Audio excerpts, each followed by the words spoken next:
everybody, welcome back to my channel. Happy Saturday. I am hopping on today. I'm gonna go back some.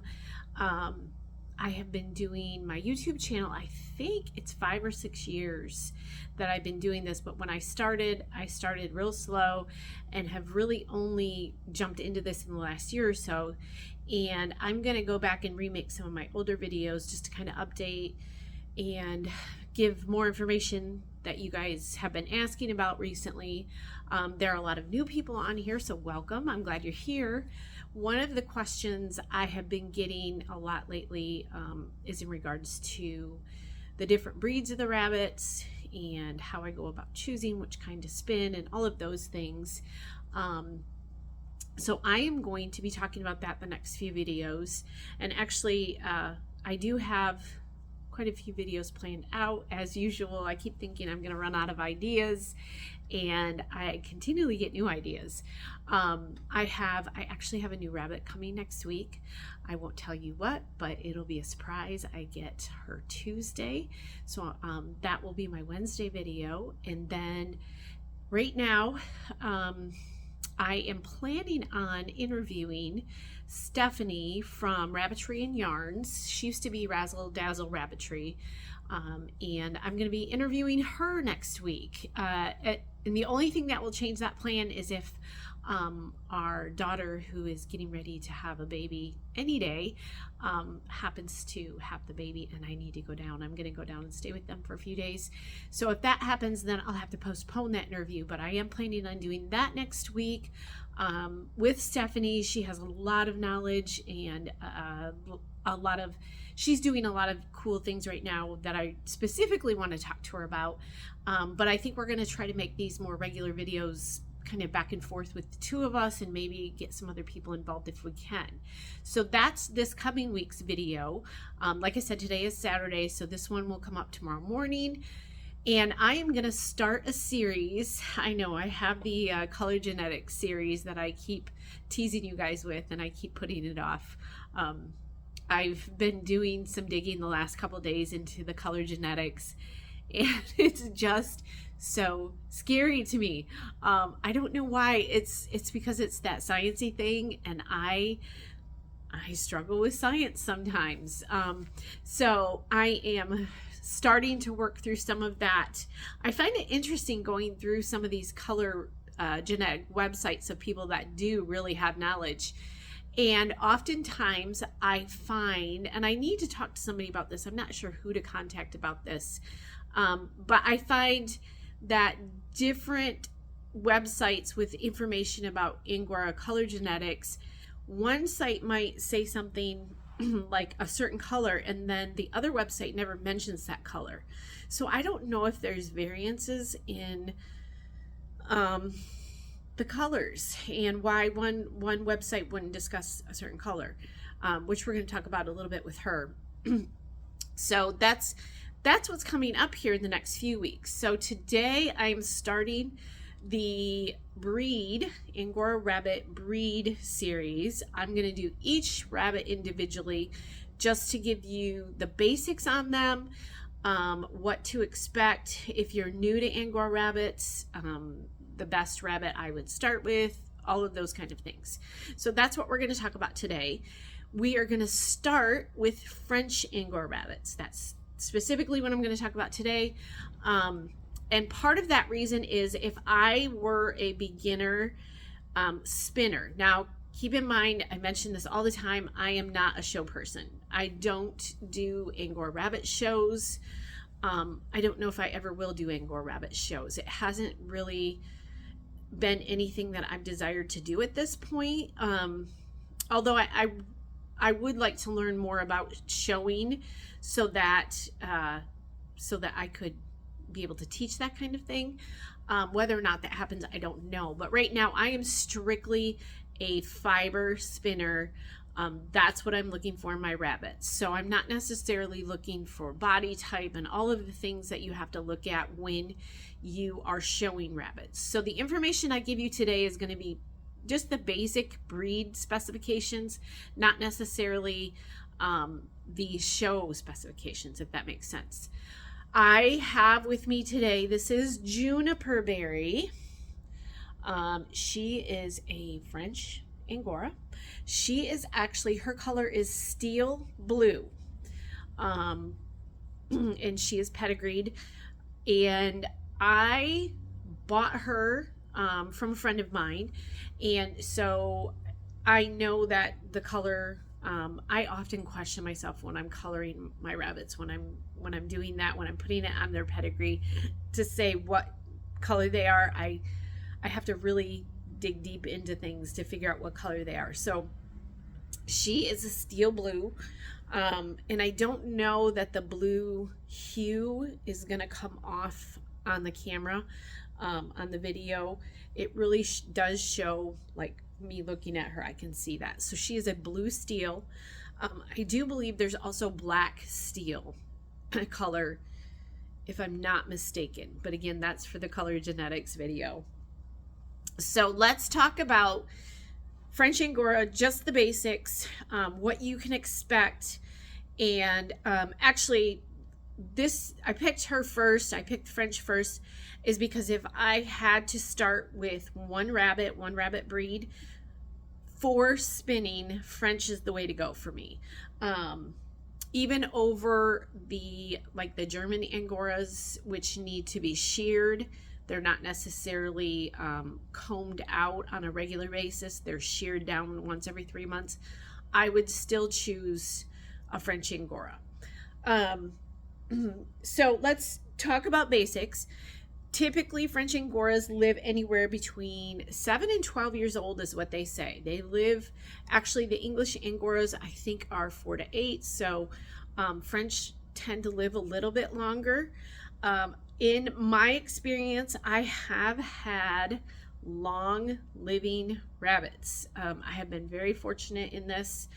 And when I first started out, a lot of the stuff I read was more of a basic overview of Angoras, and it said they live, if they're outdoors, they live anywhere between 4 to 6 years old.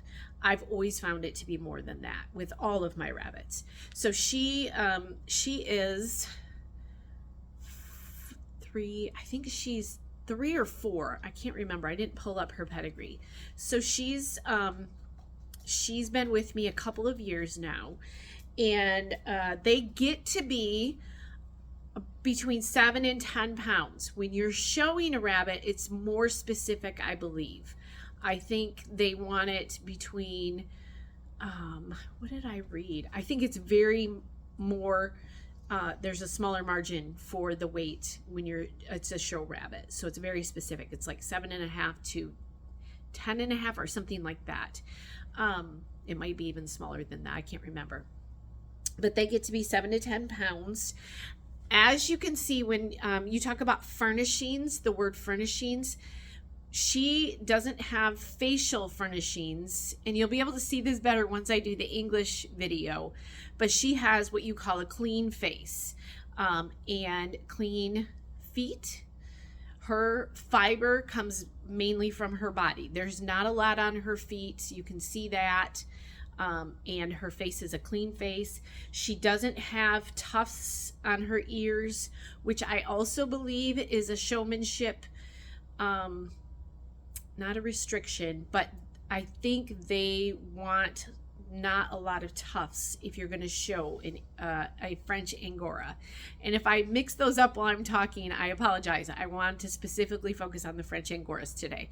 I've got English in my brain because I've got English babies right now that I'm trying to keep alive. So, but for French Angoras show rabbits, I do believe they don't want a lot of tufts. Now, I have some of my French that have the more hair on their ears. She's pretty clean on her ears even.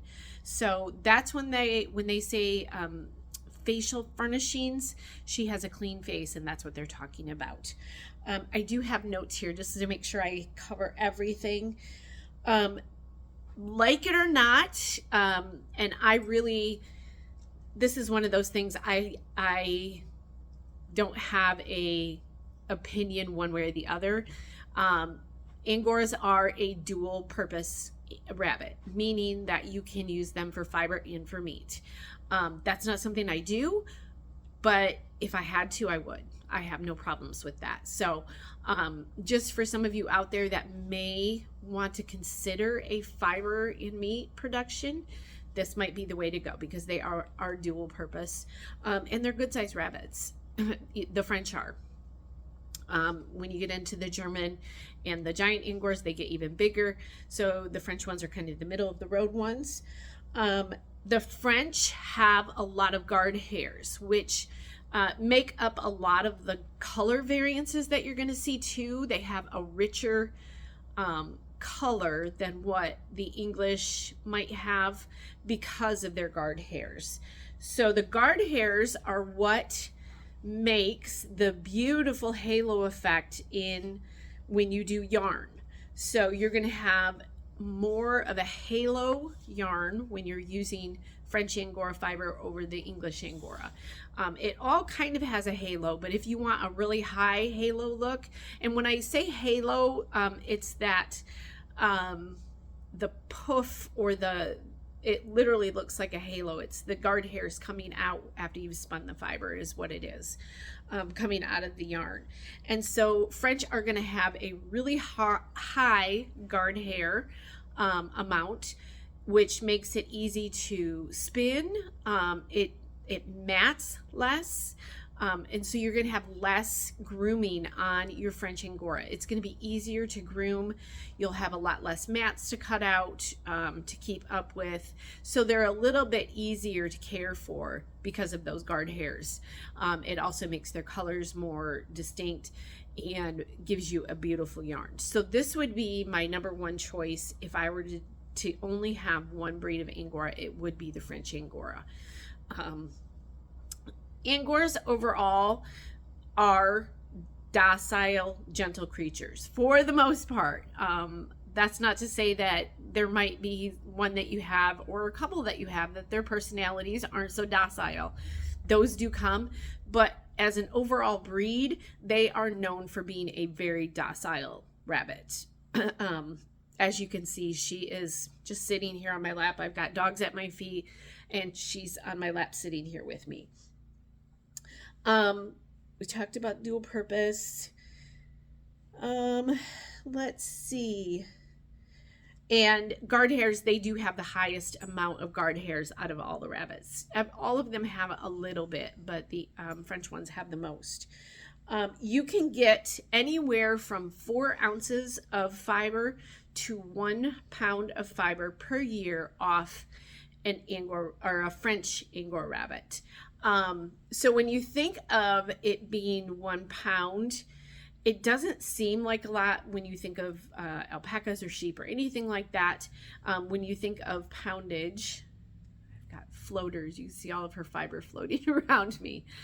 When you think of poundage, you think, oh, 1 pound a year isn't a lot. But when you're talking about Angora fiber is so lightweight, a pound is going to be a huge amount of fiber. It's going to be quite a bit. Maybe not this big, but you know what I'm saying. It's a huge pile of fiber to get to a pound. I typically, my bags that you guys have seen of fiber that I sell, that's 1 ounce. And so if you think of those, you know, they're about this big of a handful in my bags that I sell. That's 1 ounce. So 16 of those is quite a bit of fiber. So, and like with any animal, it is going to depend on the rabbit. I have paid, and I've talked about this in other videos, I've paid good money for registered, pedigreed fiber animals, and they weren't so good. It really is going to depend on each individual animal. If you are very serious about your fiber farm, you may have to cull out some of those that aren't producing, or get rid of those that aren't producing the amounts that you want. That's when you're going to make the decision not to breed the animal that doesn't have the great fiber. Diet does play a role to some degree. Genetics is a lot of it though. So if you know, I tend to be, I've had those rabbits. I tend to let them live out their days here and get the fiber off from them that I can. Just that's my personality. I don't like getting rid of them, and I don't want to cull them. but that might be a choice that you make for your farm. So they are typically when you see in a French Angora, they are typically a wide, and a lot of this is fiber, wide-bodied animal, a broad animal, and they are about 15 to 17 inches long. Let's see. We talked about her legs having what a normal rabbit's legs would be. They're clean, just like her face, and then the fiber is her body and underbelly and stuff. We talked about guard hairs, colors. I think that's pretty much it, guys, in regards to a French Angora rabbit. So yeah, they are very sweet. They are very cute. And again, if I had to go with just one breed, I would choose, as a fiber artist, as a fiber person, I would choose the French Angora. I think you're going to get the most bang for your buck with the least amount of effort. And not that it doesn't take effort to keep them groomed and things, but there's a little bit of leeway there that you would have with a French Angora over the English Angora, if that makes sense. So I think we touched base on all the basics today. I hope you guys enjoyed this video. If you don't already, please click that subscribe button and click the like button if you enjoyed this video. If you have any questions or comments, please put them down below. I would be glad to answer them. And if you have any video ideas or things that you would like to know more about, please let me know and I'd be glad to do that also. I hope you guys have a fantastic weekend. I hope you get to create something. Have a great day.